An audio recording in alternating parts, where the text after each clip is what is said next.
আল্লাহর জ্ঞানী মানুষরা সমুদ্রের মতো হয়, তাদের ভিতরে অনেক জ্ঞান থাকে, কিন্তু তারপরেও তারা শান্ত থাকে, বিনয়ী থাকে। আর যাদের ভিতরে সম্পদ কম, তাদের লাফালাফি বেশি। কথা বুঝতে পারছেন? সাগর এত শক্তিশালী হওয়া সত্ত্বেও আপনি তার সামনে গিয়ে দাঁড়ালে সে আপনার পা ধুয়ে দেয়। আল্লাহ বিনয়ী মানুষরা এমনই হয়, অনেক শক্তিশালী হওয়া সত্ত্বেও, সম্পদশালী হওয়া সত্ত্বেও তারা আপনার পা ধুয়ে দিই। অনেক শেখার আছে, অনেক কিছু। সাগর সম্পর্কে অনেক আয়াত আছে কোরআনে। যখন সাগরে নৌযান চলাচল করে, তখন আল্লাহ পাক যদি ঝড় ঝাপটা দেন, প্রাকৃতিক কোনো বিপর্যয় দেন, তাহলে মানুষ মুখলেসভাবে আল্লাহকে ডাকা শুরু করে।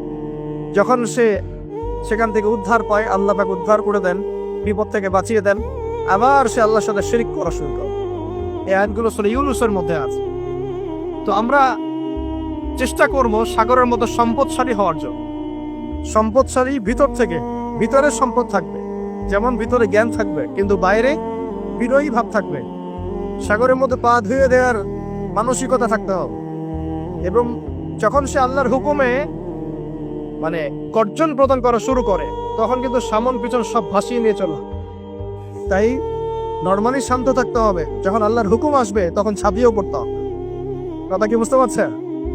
সমুদ্রের মতো অনেক কিছু শেখার আছে। এগুলো শিখতে হলে আগে দৃষ্টিভঙ্গি চেঞ্জ করতে হবে।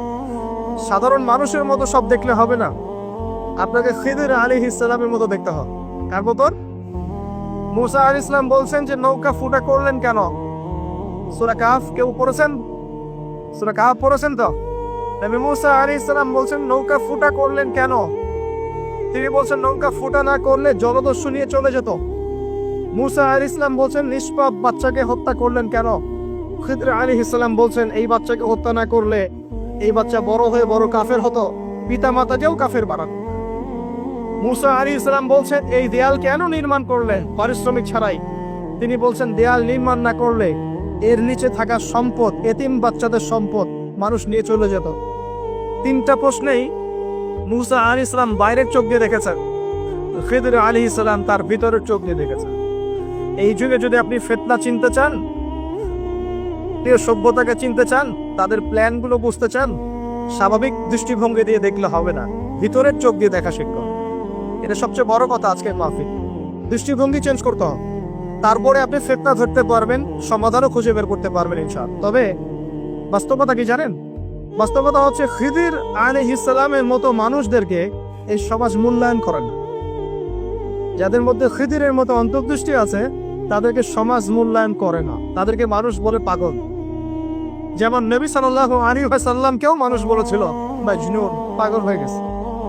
নবী সাল্লাল্লাহু আলাইহি ওয়াসাল্লামকে মানুষ বলছে সাহেব, জাদুকর, মাজনুন, ফারিকুল জামাআ, বলছে সাবেঈ, কত কথা বলেছে। আল্লাহ পাক আমাদের সবাইকে কোরআন সুন্নাহ ভিত্তিক জ্ঞান অর্জন করার তৌফিক দেয় এবং খিদির আলাইহিস সালামের মতো অন্তর্দৃষ্টি লালন করার তৌফিক দেন। এই মহাসাগরের অস্তিত্ব আছে যেটা কুরসির উপরে, এর উপর আল্লাহ রাব্বুল আলামিনের আরশে আজিম, যেটাকে টেনে নিয়ে আসবে কতজন ফেরেশতা? 8 জন। আগে হাদিসটা শুনি। আল্লাহ পাক বলেছেন, দুঃখিত, নবী সাল্লাল্লাহু আলাইহি ওয়াসাল্লাম বলেছেন কিয়ামতের মাঠে আল্লাহ পাক 7 শ্রেণীর মানুষকে এই আরশের ছায়া ছায়া দিবেন। কত শ্রেণী? যুবক ভাইরা হাদিসটা খুব ভালো করে শোনেন, কারণ এখানে সবগুলো হওয়ার মতো সম্ভাবনা আপনার আছে। 7টা শ্রেণীর অন্তর্ভুক্ত হওয়ার সম্ভাবনাই যুবকদের আছে, সবার নাই। 1 নম্বর হচ্ছে ন্যায়পরায়ণ শাসক। সুযোগ আছে তো? শাসন ক্ষমতা খারাপ কিছু না, কিন্তু শাসন ক্ষমতা পেয়ে যদি মানুষ ন্যায় বিচার করে ভালো, যদি জুলুম করে তাহলে আল্লাহর সামনে জবাবদিহি করতে হবে। That's all. 2 নম্বর সেই ব্যক্তি যার অন্তর মসজিদের সাথে ঝুলন্ত থাকে। কার সাথে? মোবাইলের সাথে না। কার সাথে? এখন অন্তর কার সাথে ঝুলন্ত থাকে? মোবাইলের সাথে। মসজিদের সাথে অন্তর ঝুলন্ত মানে কি? এটা কি সত্যি সত্যি গলিয়ে ঝুলা আছে? রূপকতা।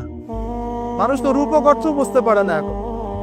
মানে আপনি নামাজের জন্য, জামাতে নামাজ পড়ার জন্য উদ্গ্রীব হয়ে থাকেন, এটা হলো মসজিদের সাথে ঝুলন্ত হৃদয়। এরপর সেই ব্যক্তি, সেই যুবক যে তার যৌবনকালটা আল্লাহ পাকের ইবাদতে কাটিয়ে দিয়েছে। সুযোগ আছে না? আছে কি নাই? যুবকদের সুযোগ আছে কি নাই? 4 নম্বর সেই ব্যক্তি বা সেই 2 ব্যক্তি যারা একে অপরকে আল্লাহর জন্য মহব্বত করে, বয়ফ্রেন্ড গার্লফ্রেন্ড ট্রেডিশন বলা হচ্ছে না, বয়ফ্রেন্ড গার্লফ্রেন্ডের হারাম জেনার ভালোবাসা বলা হচ্ছে না। কি বলা হচ্ছে?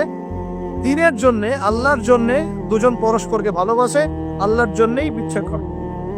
5 নাম্বার, সেই ব্যক্তি যাকে, যুবক ভাই শোনেন ভালো করে, সেই ব্যক্তি যাকে কোনো সুন্দরী নারী জেনার জন্য ডাকে, সুন্দরী উচ্চ বংশের কোনো মেয়ে নিজেই জেনা করার জন্য ডাকে, কিন্তু যুবক বলে আমি আল্লাহকে ভয় করি, এমনি আফাফুল্লাহ, আমি আল্লাহকে ভয় করি।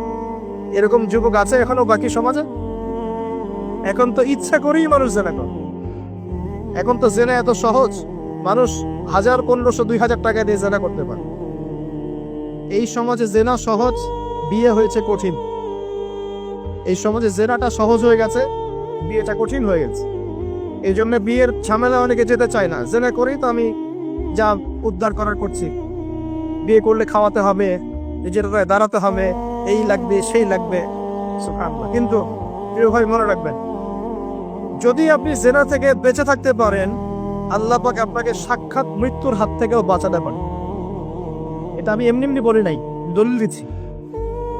জেনা এমন একটা পাপ